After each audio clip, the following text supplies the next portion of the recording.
सभी बच्चों को मेरा नमस्कार। बच्चों, जीरो जीरो मैथ्स चैनल पर आप सभी का स्वागत है। पिछली क्लास में हमने क्लास 9 के ट्रायंगल चैप्टर की एक्सरसाइज 7.1 देखी थी। उसके पहले मैंने आपको सर्वांगसम त्रिभुजों के बारे में बताया था, उनकी पांचों कसौटियां एक साथ आपको समझाई थी। तो चलिए स्टार्ट करते हैं। Exercise 7.1 question number 5। क्या कहता है क्वेश्चन? रेखा एल, ये जो रेखा एल दिख रही है इस फिगर में, कोण ए को समद्विभाजित करती है। अब आप जानते हैं जब समद्विभाजित करती है तो ये वाला एंगल, ये वाला कोण और ये वाला कोण दोनों क्या हो जाएंगे? बराबर। इसी लाइन से तो आपको पहले ये क्लियर हो गया। और बी, जो एक पॉइंट बी है रेखा एल पर स्थित है, और साथ में दिया गया बीपी, ये जो बीपी दिख रहा है, और बीक्यू जो दिख रहा है, ये कोण ए की भुजाओं, यानी कि भुजाएं कौन कौन सी, ये एक भुजा होगी, इसको आप एपी कह सकते हो, या जो भी है एक्स वाई ले सकते हो, ए एक्स और ए वाई ले सकते हो। इन दोनों पर ऐसे बिंदु है कि ये बीपी और बीक्यू क्या है? लंब है। ठीक है, ये बीपी इस वाली भुजा पर लंब है और बीक्यू इस वाली भुजा पर लंब है। ठीक है, लंब है तो 90 डिग्री कोण दिखाएंगे हम लोग, ये आपको गिवन हो गया। तो हमको प्रूव करना है कि ट्रायंगल एपीबी, देखिए ट्रायंगल एपीबी सर्वांगसम है त्रिभुज AQB के।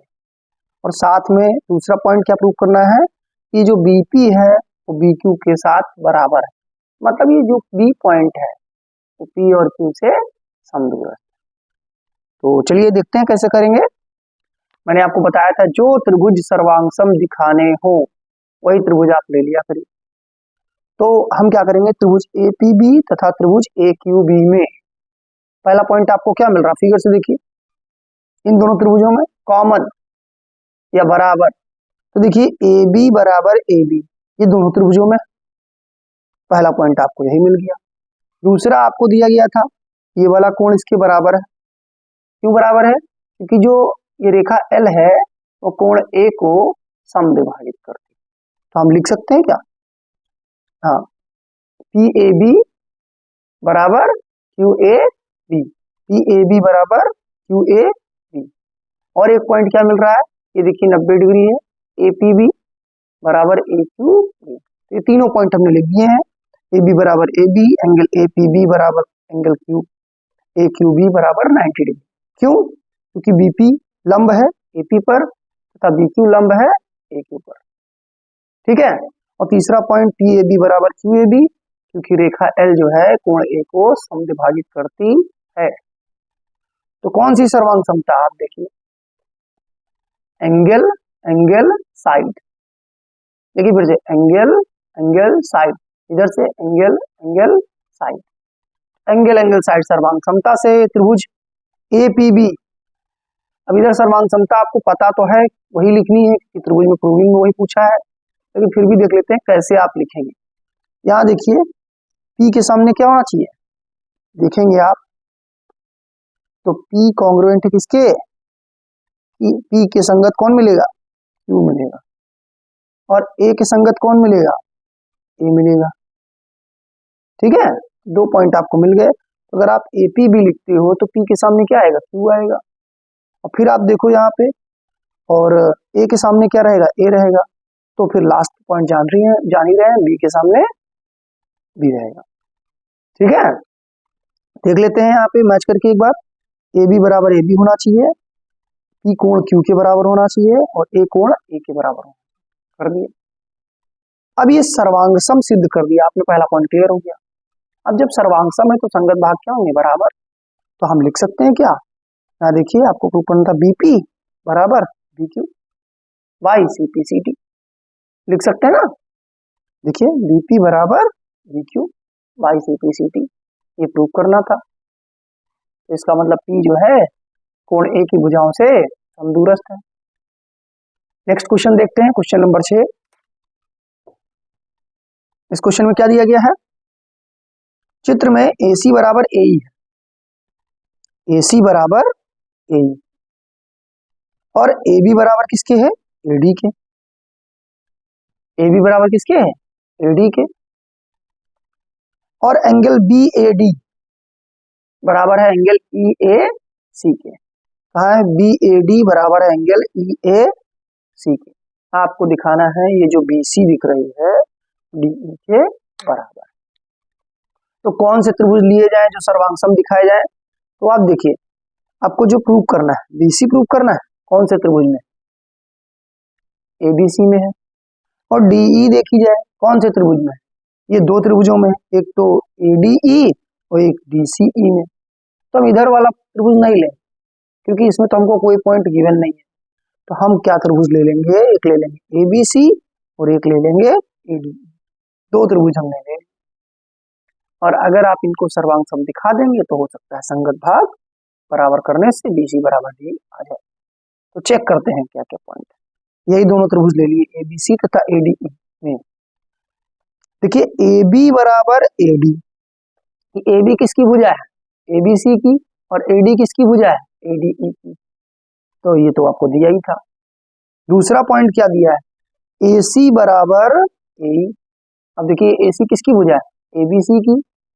और AE किसकी भुजा है? ADE की। ये भी बराबर, ये भी दिया है आपको। तीसरा पॉइंट मोस्ट इंपॉर्टेंट, इसको ध्यान से समझिएगा। हम अब ये वाला एंगल इक्वल दिखाने वाले हैं, मतलब BAC को इक्वल दिखाने वाले हैं DAE के। क्यों यही इक्वल दिखाएंगे? क्योंकि हमको पता है इसमें से थोड़ा पार्ट इक्वल दिया गया है, पूरे को इक्वल दिखाना है। अगर हो जाएगा तो आपका साइड एंगल साइड से सर्वांगसम हो जाएगा। तो देखिए क्या करेंगे आप, यहाँ देखिए, अगर हम ले लेते हैं BAC, तो BAC के दो टुकड़े हैं, कौन कौन से? एक है BAD और प्लस DAC, है कि नहीं है? देखिए BAC के दो टुकड़े, एक है BAD ये वाला कोण और एक है ये वाला कोण। दोनों को जोड़ के ही तो BAC आएगा। तो हमने इसको ऐसे लिख दिया BAD प्लस DAC। अब ऊपर देखिए एंगल BAD की जगह आप लिख सकते हैं EAC या CAE ऐसे भी लिख सकते हैं। तो हमने यही कुछ किया है, BAD की जगह पर EAC लिख दिया है क्योंकि हमको दिया गया था। ठीक है, अब आप देखिए जब आपने EAC लिख दिया, EAC प्लस DAC, तो ये पूरा एंगल ये नहीं हो गया DAE। देखिए इसको हम लिख सकते हैं DAE। ठीक है, मतलब EAC प्लस DAC बराबर हो गया DAE। तो बस यहाँ पे हमारे क्या होगा, तीन प्रॉपर्टीज मैच कर गई। हम लगा देंगे साइड एंगल साइड। अब देखिए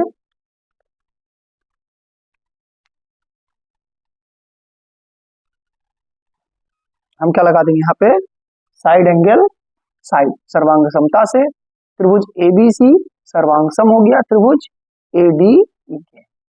और बाई CPCD BC बराबर किसके? DE के। करेक्ट।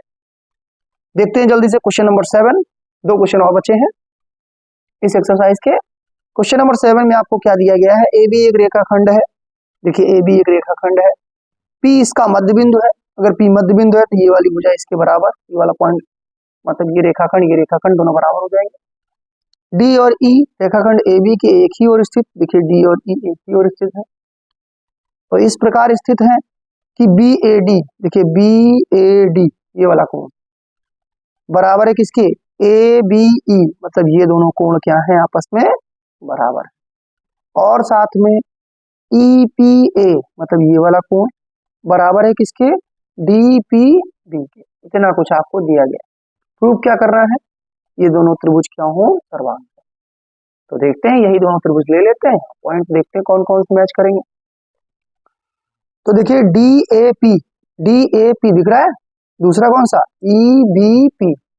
तो इसमें पहला पॉइंट तो आपको यही दिख रहा है कि ये वाला छोटा सा रेखाखंड जो AP है वो BP के बराबर हो।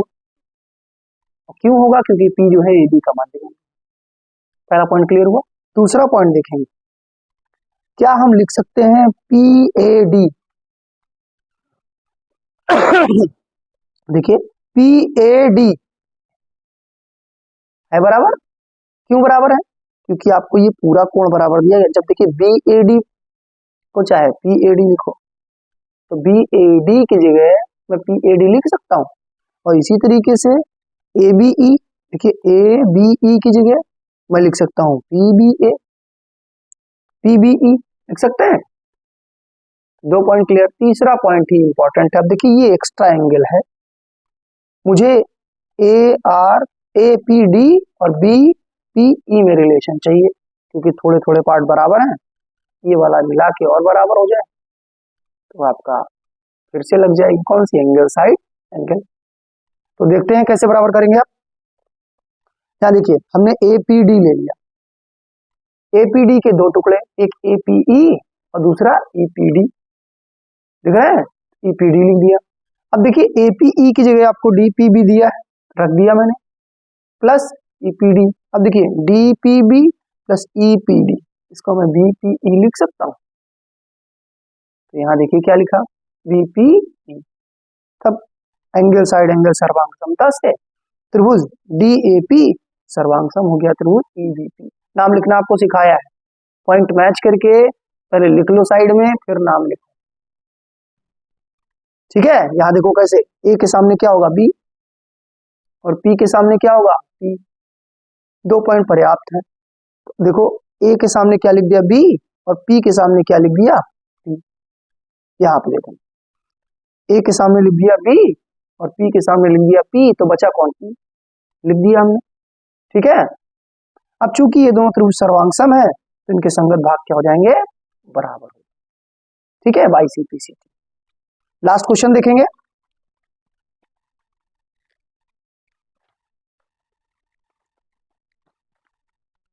क्वेश्चन नंबर 8, काफी बड़ा क्वेश्चन है, लेकिन आपको समझ में आ जाएगा अगर आप पॉइंट्स देखें सही से। देखिए एक समकोण त्रिभुज ABC में, जिसमें कोण C समकोण है, M कर्ण है, देखिए M कर्ण AB का मध्य बिंदु। अब अगर ये मध्य बिंदु है तो ये दोनों टुकड़े क्या हो जाएंगे, बराबर। C को M से मिलाया, C को M से मिलाया और इसको आगे की ओर बढ़ाया, इतना बढ़ाया CM बराबर DM हो जाए। देखिए दिया DM बराबर CM। बिंदु D को बिंदु B से मिलाया, अब बिंदु D को B से मिलाया, ठीक है। अब आपको इसमें 4 पॉइंट प्रूव करने हैं, जल्दी से देख लेते हैं क्या क्या पॉइंट है। त्रिभुज AMC सर्वांगसम त्रिभुज BMD के, तो इसको पहले जल्दी से कर लेते हैं क्या है। देखिए त्रिभुज AMC और त्रिभुज BMD में 3 पॉइंट। पहला पॉइंट आपको क्या दिख रहा होगा, AM बराबर BM, क्यों, क्योंकि M जो है मध्य बिंदु है AB का, ठीक है। दूसरा पॉइंट दूसरा पॉइंट आपको दिया गया है DM बराबर CM, दिया है DM बराबर CM, ये दिया गया है। और तीसरा पॉइंट देखिए ये शीर्षाभिमुख कोण है, तो बराबर हो जाएंगे। तो हम लगा सकते हैं side angle side, side angle side, तो साइड एंगल साइड सर्वांग समता से त्रिभुज AMC सर्वांग सम हो गया त्रिभुज BMD। क्लियर हो गया। नेक्स्ट इसी में क्या है प्रूफ, आप देखेंगे हमको ये वाला कोण जो है समकोण दिखाना है। अब ये समकोण दिखाना है तो हम देखिए कैसे दिखाएं। आप देखिए ये दोनों त्रिभुज क्या हो गए, सर्वांग सम हो गए, सर्वांग सम हो गए तो इनके संगत कोण बराबर होंगे। इस कोण के संगत कौन होगा, आप देखो इस कोण के संगत ये वाला कोण होगा, दिख रहा है। अब संगत कोण बराबर हो गए, और ये ध्यान से देखो तो ये एकांतर कोण है रेखाओं AC और BD के लिए, और एकांतर कोण जब बराबर होते हैं तो ये दोनों क्या हो जाती है, समांतर। तो देखिए यही कुछ लिखा है मैंने, क्या लिखा है आपको, चूंकि त्रिभुज AMC सर्वांगसम है त्रिभुज BMD के, तो हम लिख सकते हैं CAM बराबर DBA। इससे क्या प्रूव हो गया कि AC समांतर है DB के, एकांतर कोण, ठीक है। अब जब ये समांतर हो गया, एकांतर कोण हो गए और रेखाएं समांतर हो गई, तो हम तिर्यक रेखा के एक ही ओर के अंतःकोणों का योग जानते हैं 180 डिग्री होता है। ये देखो BC तिर्यक रेखा है, AC और BD समांतर रेखाएं हैं, तो ये देखो इसका और इसका योग कितना हो जाएगा, 180। तो हमने लिख दिया है यहाँ पर कोण ACB प्लस DBC बराबर 180। ये कोण कितना था, 90 डिग्री, तो ये DBC कितना हो जाएगा, अभी निकालेंगे इसको कैलकुलेट करके, तो कितना आया, 90 डिग्री। इसका मतलब DBC एक समकोण त्रिभुज है, ठीक है। थर्ड पॉइंट क्या है, थर्ड पॉइंट देखेंगे तो इसमें आपको कहा गया है त्रिभुज डीबीसी तथा त्रिभुज एसीबी में यहाँ सर्वांगसम दिखाना है, शायद देख लीजिए इन दोनों को क्या दिखाना है, सर्वांगसम। तो देखिए कैसे लेंगे, कौन से दो त्रिभुज, त्रिभुज डीबीसी और त्रिभुज एसीबी। तो अभी आपने एक तो 90 डिग्री प्रूव कर दिया है, पहला पॉइंट तो यही मिल गया। दूसरा आपको बीसी बीसी कॉमन मिला हुआ है, मिला है ना। और तीसरा आप जानते थे ये जो अभी हमने सर्वांगसम दिखाए हैं ये बीडी बराबर एसी हम लिख सकते हैं क्योंकि दोनों सर्वांगसम। तो देखिए यही लिखा है हमने, बीडी बराबर एसी और ये बीसी बराबर बीसी कॉमन था और एक एंगल 90 डिग्री, ये बीच वाला एंगल है तो हम लगाएंगे साइड एंगल साइड सर्वांगसमता से। त्रिभुज डीबीसी सर्वांगसम हो गया त्रिभुज एसी बी, करेक्ट है। देखिए यही दिखाना था आपको। लास्ट पॉइंट देखेंगे, अब आपने इसको सर्वांगसम अगर दिखा लिया है तो संगत भुजाएं क्या हो जाएंगी, बराबर, मतलब डीसी बराबर ए भी लिख सकते हैं। अब डीसी के दो टुकड़े हैं, कौन कौन से, अब देखिए इसको डीसी को हम क्या लिख सकते हैं, सीएम प्लस डीएम, और ये भी जानते हैं आप डीएम की जगह सीएम लिख सकते हैं, ये दिया गया है।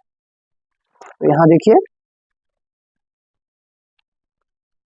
डीसी बराबर ए बी और डीसी की जगह क्या लिख सकते हैं, सीएम प्लस डीएम बराबर ए बी, और टीएम की जगह कितना लिख सकते हैं, सीएम। तो दो बार सीएम हो गया, इसको 2 इंटू सीएम लिखेंगे बराबर ए बी, तो 2 डिवाइड में जाएगा तो सीएम बराबर 1/2 ए बी। ठीक है, तो आपकी एक्सरसाइज 7.1 एनसीईआरटी बुक से कंप्लीट होती है। नेक्स्ट क्लास में आपको इसके आगे का टॉपिक बताएं। ठीक है, धन्यवाद।